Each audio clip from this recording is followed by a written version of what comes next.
नमस्कार, स्वागत है आपका प्रसारण न्यूज नेटवर्क में। मैं हूं रविक्षा शर्मा। नीलम सेठ की आज तारीख 3 की रिपोर्ट में कुल 5 खबरें हैं। पहली खबर, राजस्थान के एक युवक को बंधक बनाकर दाहोद के 3 लोगों ने फिरौती मांगी थी, जिसके बाद पुलिस ने उन्हें गिरफ्तार कर कानूनी कार्यवाही शुरू कर दी है। दूसरी खबर, एक नाबालिग का अपहरण करने वाले अपराधी को पुलिस ने महज कुछ ही घंटों में धर दबोचा है। तीसरी खबर, केंद्र सरकार के एक फैसले से दाहोद जिले को बड़ा लाभ होगा। अब दाहोद जिले में एक नई सहकारी बैंक अस्तित्व में आएगी। चौथी खबर, राष्ट्र के कल्याण के लिए सतचंडी महायज्ञ का आयोजन किया गया। और पांचवी खबर, दाहोद जिले में आज ठंड के स्तर में बढ़ोतरी दर्ज की गई है। इन खबरों पर विस्तार से नजर डालने से पहले आपसे निवेदन है कि प्रसारण न्यूज चैनल को लाइक और सब्सक्राइब करें। चलिए अब खबरों पर नजर डालते हैं। पहली खबर, राजस्थान के एक युवक को दाहोद के युवकों के साथ दोस्ती महंगी पड़ी। दोस्ती का झांसा देकर 3 लोगों ने राजस्थान के युवक को एक घर में बंधक बनाकर बुरी तरह पीटा और उसके परिवार को वीडियो कॉल करके 50,000 रुपए की फिरौती मांगी। इस मामले में दाहोद बी डिवीजन पुलिस ने लोकेशन के आधार पर युवक को छुड़ा लिया और तीनों आरोपियों को गिरफ्तार कर लिया है।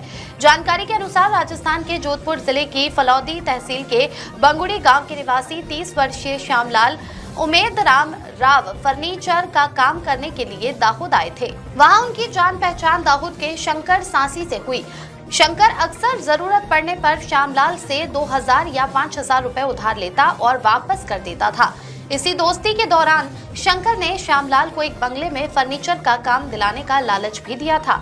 शंकर ने श्यामलाल को अपनी एक नकली अंगूठी भी पहनने के लिए दी थी और कहा था कि इसे गिरवी रखकर पैसे ले आओ, लेकिन श्यामलाल ने यह कहकर मना कर दिया कि वह बाहरी व्यक्ति है और उसे कोई पैसे नहीं देगा। नए साल की पार्टी के बहाने जाल में फंसाया। जब दाहोद में श्यामलाल का काम पूरा हो गया तो उन्होंने शंकर से कहा कि अब वे काम की तलाश में अहमदाबाद जा रहे हैं। इस पर शंकर ने अंगूठी वापस देकर जाओ कहकर उन्हें दाहोद बुलाया। वहां शंकर सांसी, कृणाल सांसी और तौसिफ अंसारी नामक 3 दोस्तों ने नए साल की पार्टी करते हैं कहकर उन्हें छापरी इलाके के एक मकान में ले गए। वहां तीनों ने श्यामलाल को बेल्ट से मारना शुरू किया और पैसों की मांग की। आरोपियों ने इन्हें सिगरेट से भी दागा। इसी बीच श्यामलाल ने चतुराई दिखाते हुए अपना लाइव लोकेशन परिवार को भेज दिया। आरोपियों ने श्यामलाल का फोन छीन लिया और परिवार को वीडियो कॉल करके उसे पीटते हुए दिखाया। उन्होंने 50,000 रुपए की फिरौती मांगी और धमकी दी कि पैसे नहीं मिले तो उसे मारकर शव तालाब में फेंक देंगे। श्यामलाल के परिवार ने तुरंत दाहोद बी डिवीजन पुलिस से संपर्क किया और लोकेशन साझा की। बी डिवीजन पुलिस के पीआई और उनकी टीम ने लोकेशन के आधार पर तुरंत कार्रवाई करते हुए युवक को आरोपियों के चंगुल से छुड़ा लिया। दाहोद डीवाईएसपी जगदीश भंडारी ने बताया कि तकनीकी विश्लेषण के आधार पर पुलिस ने पीड़ित को रेस्क्यू किया। पुलिस ने इस मामले में निम्नलिखित 3 आरोपियों को गिरफ्तार किया है: शंकर कैलाश भाई सांसी, कृणाल रवि भाई सांसी, तौसिफ सफी भाई अंसारी। इन तीनों के खिलाफ भारतीय न्याय संहिता BNS 2023 की धारा और 54 के तहत मामला दर्ज कर उन्हें जेल भेज दिया गया है। घटनाની હકીકત એ પ્રકારની છે કે દાહોદ બી ડિવિઝન પોસ્ટ વિસ્તારમાં એક માહિતી પોલીસને મળી હતી કે જેમાં એક વ્યક્તિ છે અમદાવાદના, જેમનું નામ છે શ્યામલભાઈ રાવ. તેમને લોકલ દાહોદના 3 વ્યક્તિઓ શક્કરભાઈ સાંસી, કુણાલ સાંસી અને તૌસિફ અંસારી, આ 3 લોકો જે એમના અગાઉ પરિચિતમાં હતા, મિત્ર વર્તુળમાં હતા અને પૈસાની લેદેતીમાં બાકી છે. તો એ અન્વયે એમને અહીંયા બોલાવેલા, આમના ઘરે લઈ જઈ અને એમને પટ્ટા દ્વારા અને અન્ય ઢીકાપાટોથી મૂઢમાર મારેલો અને ત્યારબાદ વિડીયો કોલ કરી એમના પરિવારનો સંપર્ક કરી એમની પાસેથી પૈસાની માંગણી કરેલી. આ અન્વયે પોલીસને માહિતી મળતા પોલીસ દ્વારા ટેકનિકલ એનાલિસિસ કરી વ્યક્તિને રેસ્ક્યુ કરવામાં આવેલો છે અને અન્ય 3 આરોપીઓ જે હતા એ 3 આરોપીની હાલમાં ધરપકડ કરવામાં આવેલી છે। अगली खबर, संजेली पुलिस ने पॉक्सो के अपराध में शामिल एक आरोपी को महज कुछ ही घंटों में गिरफ्तार कर जेल भेज दिया है। आरोपी ने पीड़ित नाबालिग लड़की को पहाड़ी के एक सुनसान इलाके में ले जाकर उसके साथ दुष्कर्म किया था। संजेली पुलिस ने इस मामले में पॉक्सो एक्ट के तहत मामला दर्ज कर गुप्त रूप से कार्रवाई शुरू की थी। संजेली थाने में दर्ज इस मामले के अनुसार संजेली तालुका के पिछोड़ा गाँव के नारफलिया निवासी 24 वर्षीय सुभाष रमेश भाई संगड़ा पीड़िता को उसके मामा के घर ले जाने का बहाना बनाकर उसके घर से पहाड़ी के एक एकांत स्थान पर ले गया था।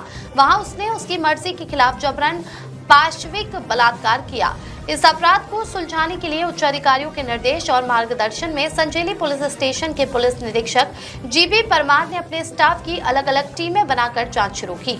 मानवीय खुफिया सूत्रों से मिली जानकारी के आधार पर पुलिस ने आरोपी सुभाष भाई रमेश भाई संगड़ा को कुछ ही घंटों में गिरफ्तार कर लिया। आवश्यक कानूनी औपचारिकताएं पूरी करने के बाद उसे जेल की सलाखों के पीछे भेज दिया गया है। અત્રેના સંજેલી પોલીસ સ્ટેશનમાં એક બનાવ બનવા પામેલ હતો, જેમાં ભોગ બનનાર 13 વર્ષની ઉંમરની હતી। એને કલ્યાણપુર ગામે જંગલમાં ડુંગરા ઉપર લઈ જઈ અને શારીરિક અડપલા કરીને દુષ્કર્મ કર્યા બાબતની ફરિયાદ અત્રે સંજેલી પોલીસ સ્ટેશન આવતા માનનીય પોલીસ અધિક્ષક શ્રી રવિરાજસિંહ જાડેજા સાહેબ તથા ઝાલોદ ડીવાયએસપી શ્રી ડી.આર. પટેલ સાહેબની સૂચનાઓ હેઠળ અત્રેના પોલીસ સ્ટેશન ખાતે અમે વિવિધ ટીમો બનાવી અને હ્યુમન ઇન્ટેલિજન્સની મદદથી ગણતરીના કલાકોમાં આરોપીને હસ્તગત કરી અને ધરપકડની કાર્યવાહી કરેલ છે અને આગળની તપાસ ચાલુ છે। भारत सरकार ने इस बार केंद्र में एक अलग सहकारिता विभाग बनाकर सहकारी गतिविधियों को प्रोत्साहित करने का महत्वपूर्ण निर्णय लिया है और इस विभाग के केंद्रीय मंत्री अमित शाह हैं। दाहोद जिले में भी विभिन्न प्रकार की सहकारी मंडलियां, सहकारी बैंक, क्रेडिट सोसाइटियां, सेवा सहकारी मंडलियां और औद्योगिक सहकारी मंडलियां कार्यरत है। इन सभी इकाइयों के लिए ऋण का एकमात्र सहकारी विकल्प पंचमहल डिस्ट्रिक्ट कोऑपरेटिव बैंक है, जिसका प्रशासन 28 साल बाद भी पंचमहल जिले से ही चल रहा है। ऐसे में साल 2026 में राज्य में ऐसी 9 नई बैंक स्थापित करने की सरकार की घोषणा के साथ ही पंचमहल डिस्ट्रिक्ट कोऑपरेटिव बैंक का भी विभाजन होगा, जिससे दाहोद जिले को अपनी स्वतंत्र जिला मध्यस्थ सहकारी बैंक मिलेगी। वर्तमान में दाहोद जिले में जिला स्तरीय मुख्य शाखा सहित पंचमहल बैंक की कुल 16 शाखाएं कार्यरत है। इनमें लगभग 94 सहकारी मंडलियां जुड़ी हुई है और 350 से अधिक दुग्ध उत्पादक मंडलियों को इसका आर्थिक लाभ मिल रहा है। इस बैंक में 3.5 लाख बचत खाते भी चल रहे हैं। ये बैंक वाहन ऋण सहित विभिन्न प्रकार के लोन प्रदान करती है और पशुपालकों व किसानों को भी ऋण देती है। इस बैंक के कारण सहकारी गतिविधियां गतिशील होती है और अंतिम छोर का व्यक्ति आत्मनिर्भर बनता है। जब ये बैंक अलग अस्तित्व में आएगी तब इसका पूरा लाभ सहकारी इकाइयों, कृषि और पशुपालकों के विकास में मिलेगा, ये निश्चित है। अगली खबर, सिंहगढ़ स्थित अति प्राचीन पांडवकालीन मां भमरेची माता के मंदिर में 3 दिवसीय सतचंडी महायज्ञ का भव्य आयोजन किया गया। इस महायज्ञ में पूर्व केंद्रीय मंत्री और दाहोद के सांसद जसवंत सिंह भाभोर ने अपनी पत्नी कंचनबेन भाभोर के साथ राष्ट्र के कल्याण और जन कल्याण की भावना से विशेष आहुति दी।